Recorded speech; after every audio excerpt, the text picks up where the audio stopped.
Welcome to the History Lord channel. You join me here today in the gardens of Pembroke Lodge and for our last visit to Richmond Park. Now we're looking at Pembroke Lodge today. Now before 1754 it was just a humble cottage, one room, and it was lived in by a humble mole catcher. He was there to stop the perils of molehills interfering with huntsmen as they rode through Richmond Park.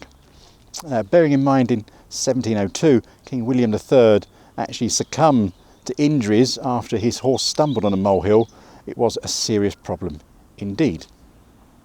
But the lodge itself has a rather varied history. Let's find out about it, shall we?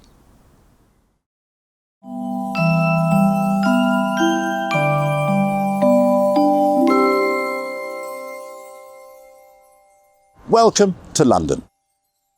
The cottage was enlarged to form a dwelling with 4 rooms, and it was called Hill Lodge. The tenant was a man called John Traig. He was a gamekeeper, but he let one of the rooms to the Countess of Pembroke, who became very fond of the lodge, and she begged King George III to grant it to her.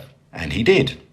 And he built another lodge for Mr. Traig in 1787, and it cost the king £294. Of course, it was entirely coincidental that the Countess was one of the greatest beauties of her age. Between 1788 and 1796, Sir John Soane and Henry Holland extended the building, forming the entire Georgian wing and part of the north wing. After the death of the Countess here on the 26th of May 1831 at the grand old age of 93, William IV granted the lodge to the Earl of Errol, husband of one of his daughters. Between 1831 and 1846, the Earl completed most of the remainder of the north wing.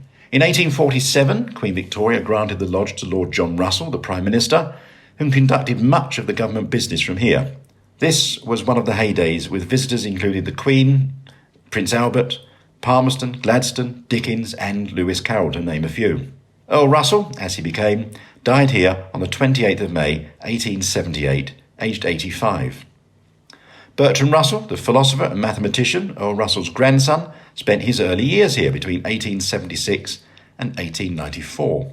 John Scott Oliver, a wealthy industrialist, took up residence here in 1929 and also carried out quite a few alterations, mostly to the north wing. But he suffered large financial losses in the recession and he put the lodge on the market in 1938. Before the lodge could be sold, it was requisitioned by the Phantom Squad, GCHQ Liaison Regiment, for officers' quarters. This was a fascinating time, and their role was to position motorbikes and riders equipped with radios at the front line to relay precise situations to the commanders of all Allied units in the vicinity. Field Marshal Montgomery described the squad as indispensable. Now, it was during this time that they had lots of alterations at Pembroke Lodge, and it succumbed to bomb damage in 1942 and 1944. Now, one particular member of this squad was the actor David Niven, and a letter he wrote later after the war still resides in the lodge today, and in it he quotes, "These were wonderful days which I would not have missed for anything."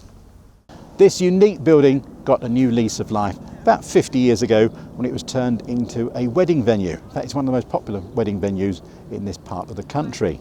There's also a nice cafe and a Georgian tea room as well. Thank you very much for watching today. If you do enjoy these videos, then please do subscribe to the channel.